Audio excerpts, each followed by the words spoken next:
le soleil matinal filtrait à travers les fenêtres de notre cuisine, projetant des ombres allongées sur la table du petit déjeuner où trois vies se croisaient dans un silence délibéré. Assis, je sirotais mon café, observant la vapeur s'élever de la tasse en céramique ornée de l'inscription « Un meilleur papa du monde », un souvenir d'une époque plus heureuse. En face de moi, Brenda tournait les pages du journal avec une précision mécanique, son alliance scintillant tandis qu'elle remuait distraitement son thé. À ma droite, Karen, le dos courbé sur son téléphone, faisait défiler sans cesse son écran, absorbée par le drame numérique qui captivait les jeunes de 18 ans de nos jours. 5 ans. C'était la durée de notre mariage, le temps que j'avais consacré à essayer de construire quelque chose qui ressemblait à une famille à partir des vestiges brisés que Brenda avait apportés à notre relation. Le silence n'était pas précisément inconfortable. Il était pratiqué, répété à travers d'innombrables matins de politesse méticuleuse. Plus de café, demandai-je, anticipant déjà la réponse. Ça va, répondit Brenda sans lever les yeux, sa voix ayant cette qualité distante à laquelle je m'étais habitué. Tout allait bien avec Brenda ces derniers temps. Bien signifiait ne pose pas de questions. Bien voulait dire laisse-moi tranquille. J'étudiais son profil pendant qu'elle parcourait, ou feignait de parcourir, les nouvelles locales. À 42 ans, elle attirait encore l'attention quand nous sortions ensemble, bien que nous le fassions rarement désormais. Ses cheveux auburn captaient la lumière du matin, et pendant un bref instant, je me suis rappelé la femme qui avait ri à mes blagues atroces lors de notre premier rendez-vous chez Marcello. Cette femme semblait maintenant être une étrangère. Karen s'éclaircit la gorge, un son qui précédait invariablement l'une de ses observations soigneusement calculées. « Brian, tu as pensé à virer l'argent pour mes manuels scolaires ?»« C'est déjà fait, » répondis-je, bien qu'elle n'ait exprimé aucune gratitude pour le dernier virement, ni pour celui d'avant.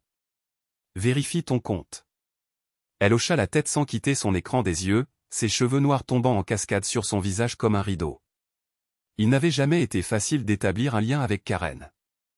Je comprenais que je n'étais pas son père, et je n'ai jamais essayé de l'être, mais j'avais espéré que 5 années de présence, de fiabilité, pourraient me valoir quelque chose de plus qu'une reconnaissance courtoise. Son père biologique, Marcus, avait été un cauchemar pendant la procédure de divorce. J'avais enduré des audiences au tribunal où les détails de ses abus étaient étalés, les côtes fracturées, les yeux au beurre noir, la nuit où Brenda avait finalement contacté la police après qu'il l'eût jetée dans les escaliers. J'avais été son encre à travers tout cela, la présence constante qui l'avait aidé à se reconstruire. « Je dois faire quelques courses aujourd'hui », annonça Brenda, pliant soudainement le journal avec une précision tranchante. Je serai absente la plus grande partie de l'après-midi. Plus de silence, plus de distance, plus de ce que c'était devenu. Au début, j'avais essayé d'ignorer les signes, l'appel téléphonique qu'elle prenait dans la salle de bain, la façon dont elle se douchait immédiatement après être rentrée de ses courses, les débits de cartes de crédit de restaurants que je n'avais jamais fréquentés, d'hôtels que je n'avais jamais vus. Mais je n'étais pas idiot, ni aveugle.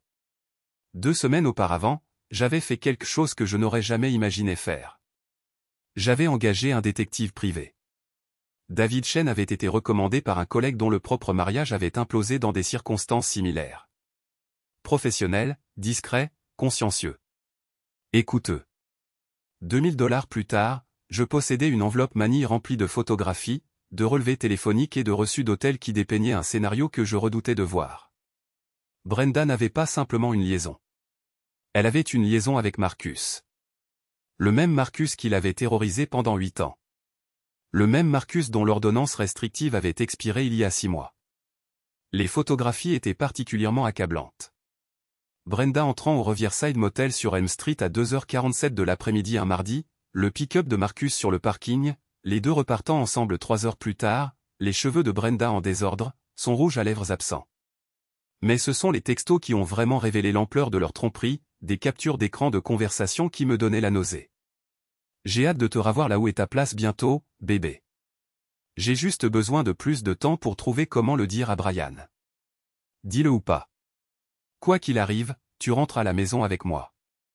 Rentrer à la maison avec lui.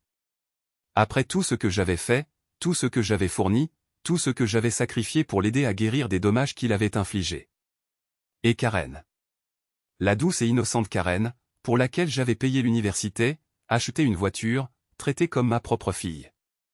Elle savait que le détective avait des photos d'elle à l'appartement de Marcus, des photos de dîners de famille auxquels je n'étais jamais invité. Des photos qui dépeignaient une vie dont je ne faisais pas partie. Brian, la terre t'appelle. La voix de Karen perça mes pensées. Maman t'a posé une question. Je levai les yeux pour constater que les deux femmes me fixaient. Pardon, quoi? Brenda soupira avec une irritation étudiée. J'ai dit que je serais peut-être en retard ce soir. Ne m'attends pas. Encore une course, ai-je demandé, en conservant un ton neutre. Quelque chose a traversé son visage, de la culpabilité, peut-être, ou de l'agacement d'être questionné. Oui, encore une course. C'est un problème? Ça l'était. C'était un problème de taille, mais pas pour les raisons qu'elle imaginait. Bien sûr que non, ai-je dit, en attrapant mon café. Prends tout le temps qu'il te faut.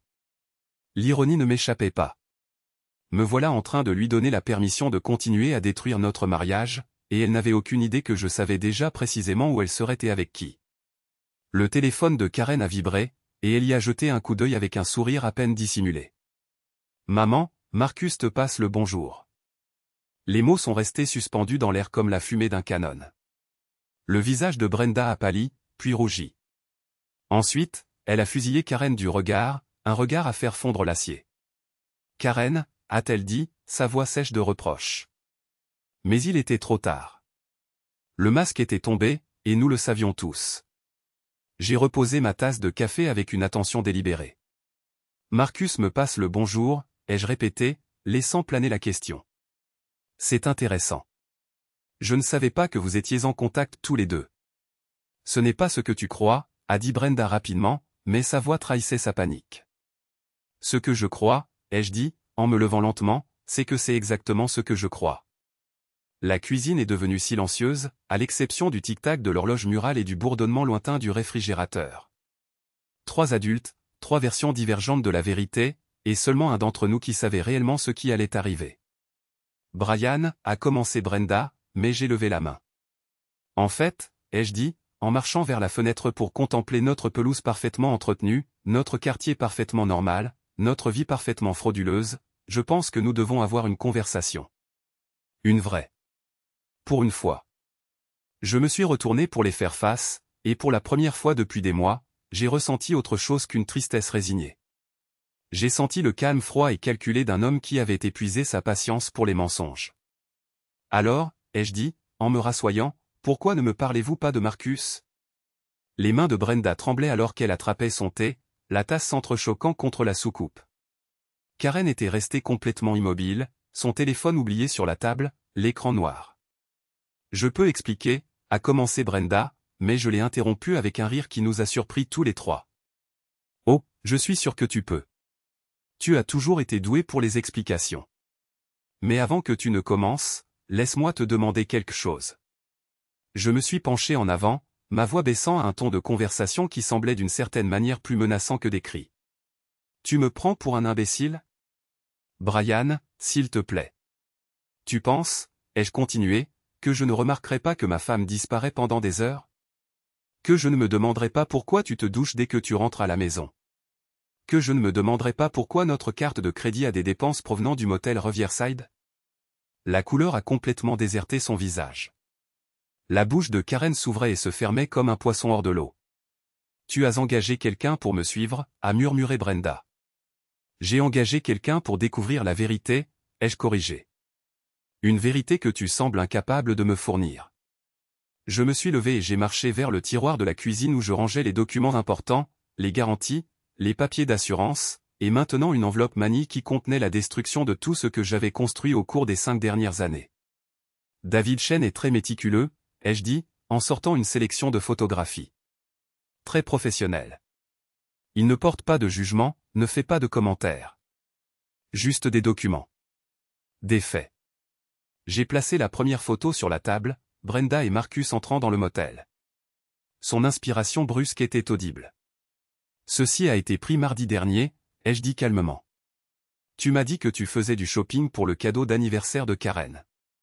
La deuxième photo les montrait en train de quitter le motel, la main de Marcus dans le bas de son dos, tous les deux riant. Ceci a été pris 3 heures plus tard. Une sacrée séance de shopping.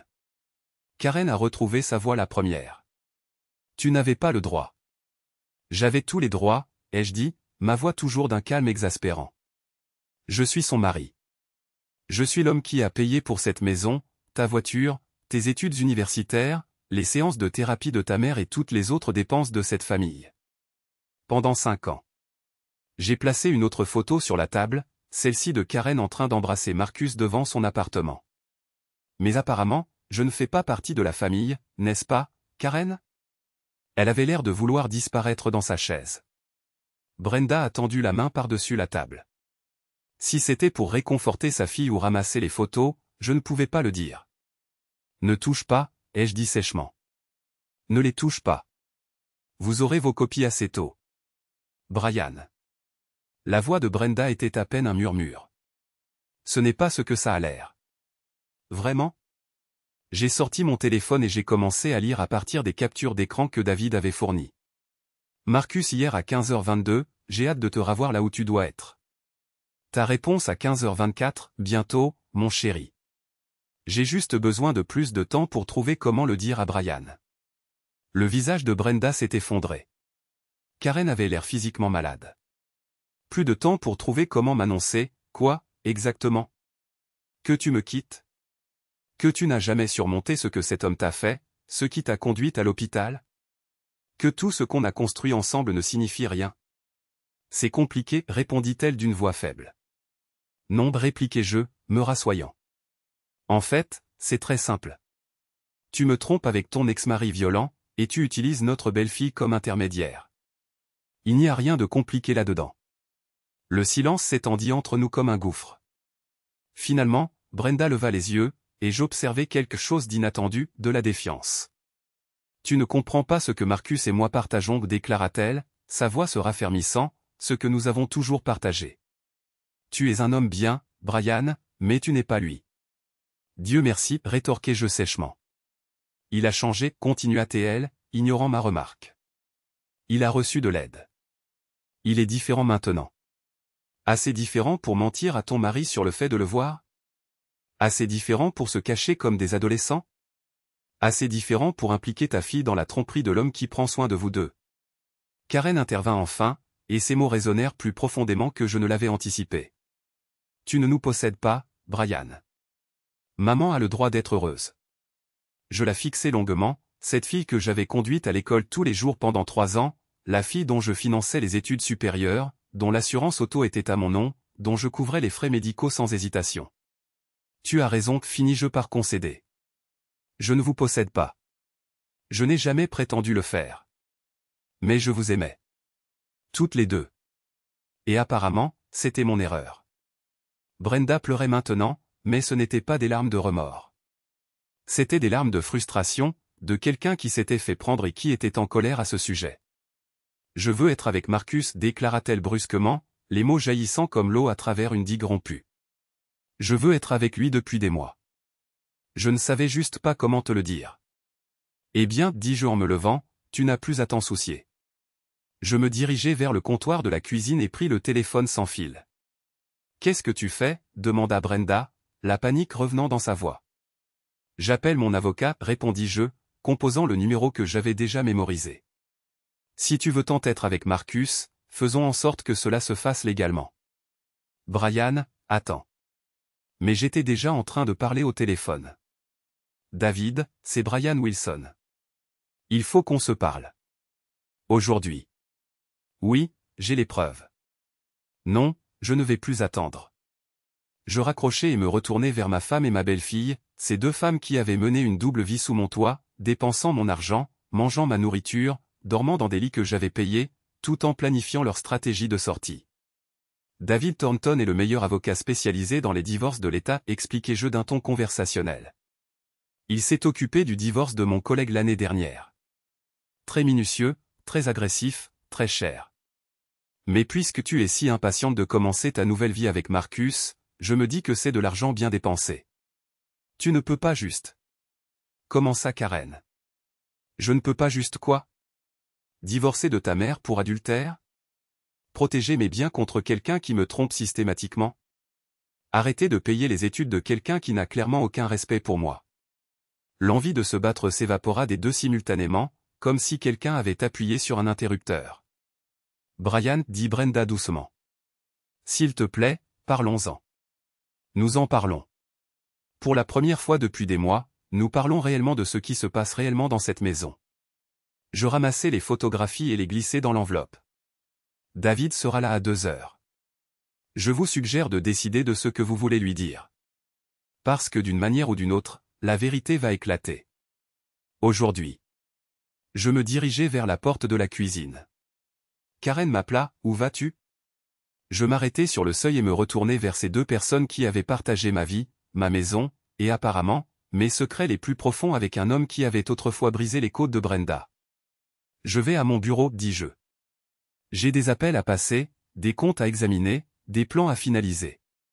Vous savez, toutes ces choses ennuyeuses et responsables qui font apparemment de moi un si mauvais substitut à Marcus. Brian. Oh, et Brenda, interrompis-je, sans me retourner, tu devrais peut-être appeler Marcus et lui annoncer la bonne nouvelle. Après aujourd'hui, tu seras libre d'être avec lui autant que tu le souhaites. Définitivement. En sortant de la cuisine, j'entendis Brenda commencer à pleurer. De vraies larmes cette fois, des larmes de réalisation plutôt que de frustration. Karen essayait de la réconforter, lui murmurant des assurances que tout irait bien. Mais en montant les escaliers vers mon bureau à domicile, je savais que plus rien n'irait jamais bien. Pas pour elle, en tout cas. L'ancien Brian, le Brian confiant, patient et optimiste avait disparu à jamais. Ce qui restait était quelqu'un de plus dur, de plus froid, de plus calculateur. Quelqu'un qui avait appris que la gentillesse était souvent prise pour de la faiblesse. Que cette générosité puisse être confondue avec de la stupidité, et que l'amour ne suffise parfois pas. Au moment où David Thornton arriverait cet après-midi-là, je serais prêt à faire la guerre. David Thornton arriva à exactement 14 heures, muni d'une serviette en cuir qui coûtait probablement plus que le salaire mensuel de la plupart des gens. Il était plus jeune que je ne l'avais imaginé, peut-être 40 ans, avec des mèches argentées parcourant des cheveux foncés et l'assurance tranquille de ceux qui gagnent leur vie en remportant des combats. « Brian, dit-il, en me serrant fermement la main, j'ai examiné les documents que vous avez envoyés. Une documentation tout à fait exhaustive. » Brenda et Karen étaient assises sur le canapé du salon comme des accusés attendant leur sentence. La table basse entre nous aurait tout aussi bien pu être la barre d'un tribunal. Avant de commencer, dit David, s'installant dans le fauteuil en face d'elle, je veux m'assurer que tout le monde comprend la situation.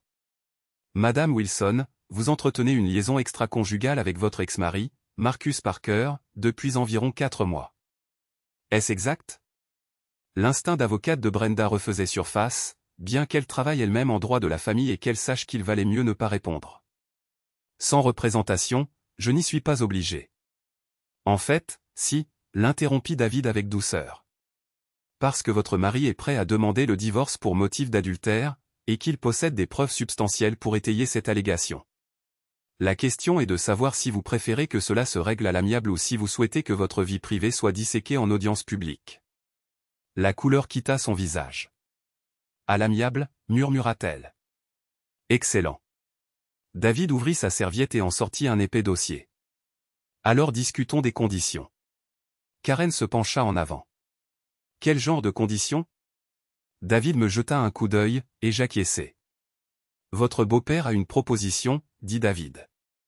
Étant donné que votre mère a clairement choisi de reprendre sa relation avec son ex-mari, Brian est disposé à faciliter ses retrouvailles d'une manière qui protège toutes les personnes concernées. Il fit glisser un document sur la table basse jusqu'à Brenda. Il s'agit d'un accord de séparation. Pour les 30 prochains jours, vous et Brian serez légalement séparés. Pendant cette période, il n'aura aucune responsabilité financière envers vous ou votre fille. Vous serez libre de vivre où vous le souhaitez, y compris avec Marcus, sans aucune ingérence de Brian. Brenda ramassa le document en tremblant. 30 jours? Considérez cela comme une séparation à l'essai, dis-je, prenant la parole pour la première fois depuis l'arrivée de David. Une chance pour vous de voir si la vie avec Marcus est vraiment ce que vous voulez. Et après 30 jours, demanda Karen. David répondit, si votre mère choisit de revenir dans le mariage, nous réexaminerons l'accord. Si elle choisit de rester avec Marcus, Brian demandera le divorce. Cet accord était magnifiquement élaboré. David avait travaillé toute la matinée pour s'assurer qu'il tiendrait la route devant un tribunal tout en me donnant exactement ce dont j'avais besoin, une couverture légale pour ce qui allait se passer. Qu'en est-il des frais de scolarité de Karen, demanda Brenda, parcourant le document. Pendant la période de séparation, Brian n'a aucune obligation de subvenir aux besoins financiers de qui que ce soit, expliqua David. Karen a 18 ans, est légalement majeure, et n'est ni la fille biologique ni la fille adoptive de Brian. Vous ne pouvez pas simplement interrompre ses études, protesta Brenda. Je me penchai en avant, ma voix calme mais ferme. Je paie les études de Karen par générosité, et non par obligation. Si vous et elle avez décidé que Marcus est plus apte à être l'homme de vos vies, alors Marcus peut assumer les responsabilités financières qui découlent de ce rôle. Le visage de Karen devint blanc. Mes frais de scolarité sont dus le mois prochain. Alors je suppose que tu ferais mieux d'espérer que Marcus a mis de l'argent de côté, répondis-je. David fit glisser un autre document sur la table. Ceci exonère Brian de toute responsabilité financière pendant la période de séparation. Et par la suite, si la séparation devient permanente. Je ne signerai rien sans mon propre avocat, dit Brenda, mais sa voix manquait de conviction.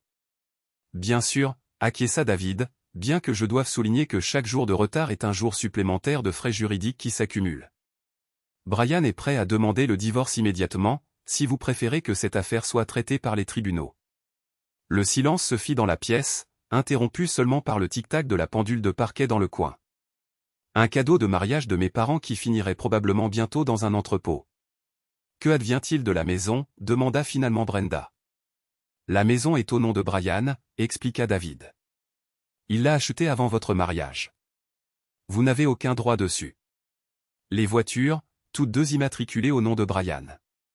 Aucun droit. Les comptes joints seront bloqués pendant la période de séparation, puis divisés en fonction de la contribution. Étant donné que Brian a été le seul contributeur au compte d'épargne commun et que le compte courant est principalement constitué de ses dépôts de salaire. Brenda commençait à comprendre l'ampleur de sa situation. 5 années de mariage, et elle n'avait presque rien apporté financièrement. Son emploi à temps partiel dans le cabinet d'avocat couvrait à peine ses dépenses personnelles. Karen trouva sa voix. C'est du chantage. L'expression de David ne changea pas. C'est un accord de séparation légale qui permet à votre mère de poursuivre sa relation avec Marcus sans les complications juridiques d'accusation d'adultère. Brian se montre remarquablement généreux, compte tenu des circonstances. Généreux. La voix de Karen monta d'un ton. Il nous coupe les vivres. Il se retire d'une situation où il a été systématiquement trompé, corrigea David. Si votre mère veut être avec Marcus, elle est libre de le faire. Mais elle ne peut pas s'attendre à ce que Brian continue à financer un style de vie pour quelqu'un qui a choisi un autre homme. Je regardai Brenda lire l'accord, et vis l'instant où elle réalisa qu'elle n'avait pas de bonnes options.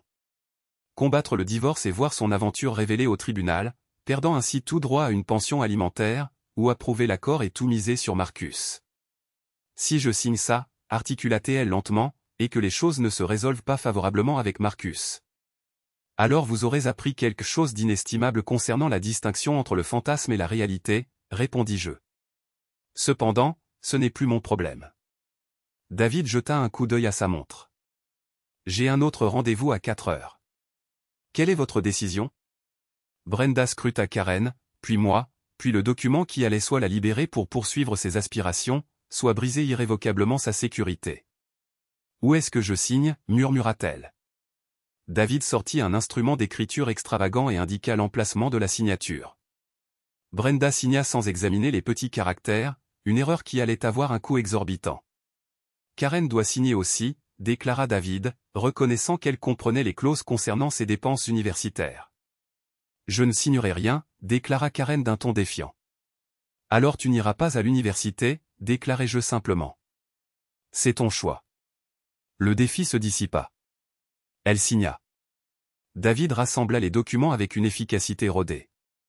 La séparation commence immédiatement. Brian, vous devriez probablement loger ailleurs ce soir pour éviter toute complication. C'est déjà arrangé, répondis-je. J'ai réservé une suite au Marriott en centre-ville. Pendant que David rangeait sa mallette, Brenda retrouva sa voix une dernière fois. Brian, dit-elle. Je veux que tu saches que je t'ai aimé. Je t'aime. Il ne s'agit pas de savoir si tu n'étais pas assez. Je me levai et regardai cette femme qui avait partagé mon lit pendant 5 ans, qui avait pleuré dans mes bras à propos de son passé, qui m'avait fait croire que je pouvais réparer les dégâts que Marcus avait causés. Non, dis-je doucement. Il s'agit du fait que tu n'es pas celle que je croyais que tu étais. Alors que je me dirigeais vers la porte, Karen m'interpella. Tu vas le regretter, Brian. Quand tu seras seul et malheureux, tu regretteras d'avoir détruit notre famille. Je m'arrêtai sur le seuil et jetai un dernier coup d'œil en arrière. Karen, dis-je. La famille était déjà détruite. Je ne fais que l'officialiser. Alors que je fermais la porte derrière moi, j'entendis Brenda se remettre à pleurer, mais cette fois je ne ressentis pas l'envie de la réconforter. L'ancien Brian aurait pardonné, aurait essayé de résoudre les problèmes, aurait cru que l'amour pouvait tout surmonter. Mais l'ancien Brian avait disparu, remplacé par quelqu'un qui comprenait que parfois, l'acte le plus compatissant que l'on puisse faire pour quelqu'un est de lui permettre d'avoir exactement ce qu'il croit désirer. 30 jours.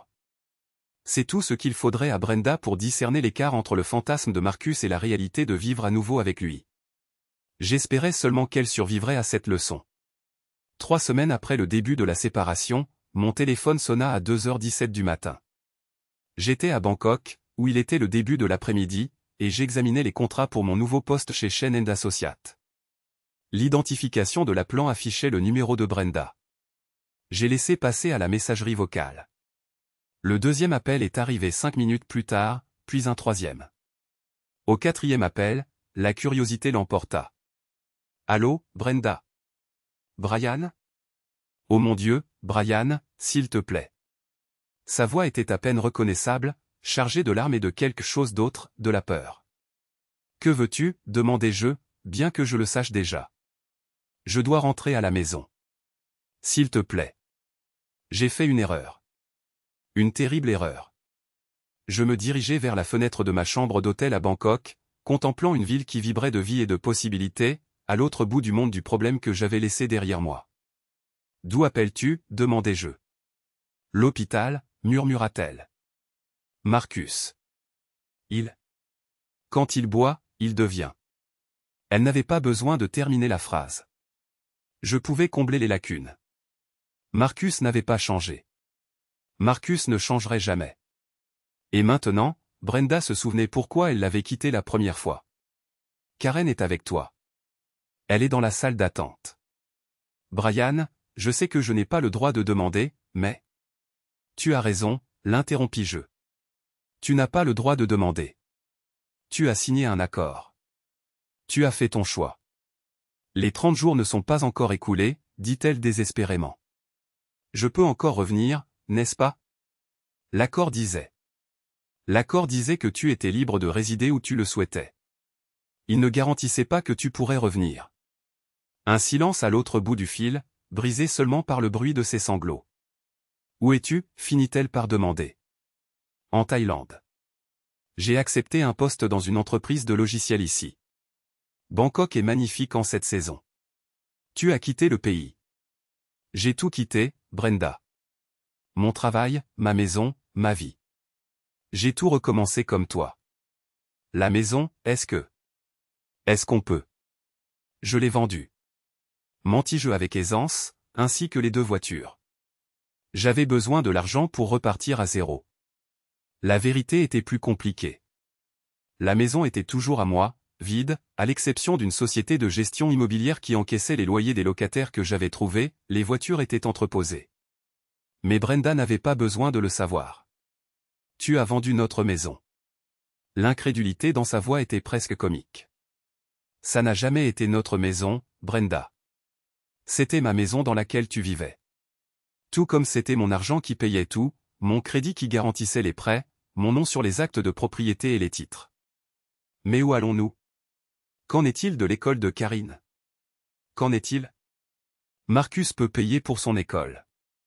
Marcus peut fournir une maison. Marcus peut prendre soin de vous deux. C'est ce que tu voulais, tu te souviens. Il n'a pas d'argent, murmura-t-elle. Il a perdu son travail il y a 2 semaines. Il boit davantage. Et quand il boit? Elle s'interrompit, mais je pouvais parfaitement imaginer la scène. Marcus, au chômage et ivre, défoulant ses frustrations sur les femmes qui avaient perturbé sa vie solitaire, l'histoire se répétant avec une précision parfaite et tragique. Ça ressemble à un problème de Marcus, dis-je, pas à un problème de Brian.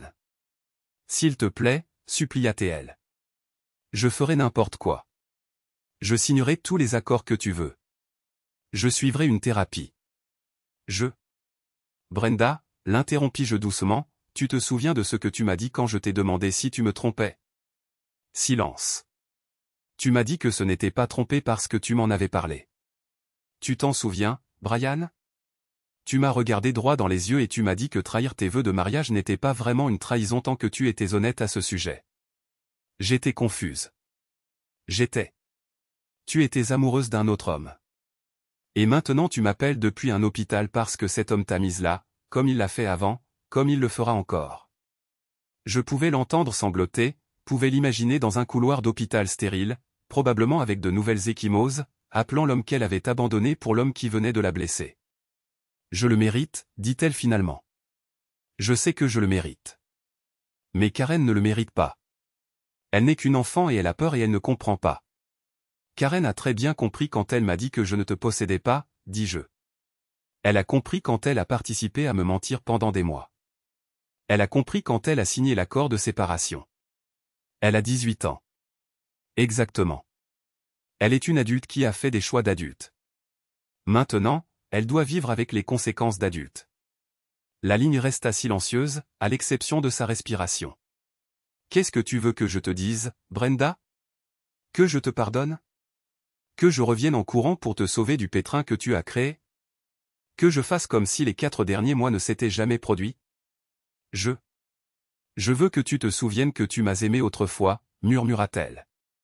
Je t'ai aimé. Je t'ai aimé assez pour t'aider à échapper à Marcus la première fois. Je t'ai aimé assez pour t'épouser malgré ton passé. Je t'ai aimé assez pour traiter ta fille comme mon propre enfant. Et tu as tout jeté à la poubelle pour un homme qui t'a maintenant remise à l'hôpital. Je suis retourné à la fenêtre, observant le trafic circuler dans les rues de Bangkok comme le sang dans les artères. Tu veux savoir ce dont je me souviens, Brenda? Je me souviens que tu m'as dit que Marcus te donnait quelque chose que je ne pouvais pas. Je me souviens que tu avais prévu de me quitter pour lui. Je me souviens que tu as impliqué ta fille dans le fait de me tromper. Ce sont les souvenirs que je garderai. Brian, s'il te plaît. L'accord de séparation expire demain, dis-je. Après cela, tu auras des nouvelles de mon avocat au sujet de la procédure de divorce. Je n'ai nulle part où aller, dit-elle désespérément. Tu as exactement le même endroit que tu avais quand je t'ai rencontré, nulle part. La différence, c'est que cette fois-ci, je ne serai pas là pour t'aider à trouver un endroit. J'ai mis fin à l'appel et j'ai éteint mon téléphone. Le lendemain matin, j'ai appelé David Thornton. Dépose les papiers, ai-je dit. Différends irréconciliables. Elle peut garder ce qu'il reste sur le compte joint. Environ $300, si mes souvenirs sont bons. Je veux que ce soit terminé. Et la maison? Garde-la à mon nom. Je pourrais revenir aux États-Unis un jour. Les voitures, vends-les, donne l'argent à un foyer pour femmes. Il y a quelque chose de poétique là-dedans. David rit.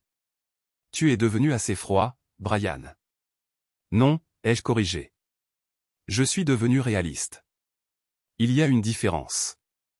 6 mois plus tard, j'ai appris par des amis communs que Brenda et Karine vivaient dans un studio à l'autre bout de la ville. Marcus avait été arrêté une fois de plus pour violence domestique et purgé une peine de 6 mois dans la prison du comté. Karen avait abandonné ses études et travaillait dans un magasin de détail pour aider à payer le loyer. Les amis qui m'ont raconté cela semblaient attendre une réaction de ma part, de la sympathie, peut-être, ou du regret. Au lieu de cela, je n'ai ressenti qu'une légère satisfaction que l'univers ait finalement un sens de la justice. Je ne leur ai plus jamais parlé. Épilogue Bangkok, 1 an plus tard le bar sur le toit offrait une vue imprenable sur la ligne d'horizon de Bangkok, un spectacle de lumière scintillante et de possibilités infinies. J'étais assis avec un verre de whisky single malt, lisant des emails de ma nouvelle vie. La société de logiciels prospérait, mon partenariat avait dépassé toutes les attentes, et nous venions de décrocher un contrat qui assurerait ma sécurité financière pour des décennies. Le travail était stimulant. La culture était fascinante, et pour la première fois depuis des années, je me réveillais chaque matin excité par la journée à venir. Mon téléphone a vibré avec un message de David Thornton. Divorce finalisé.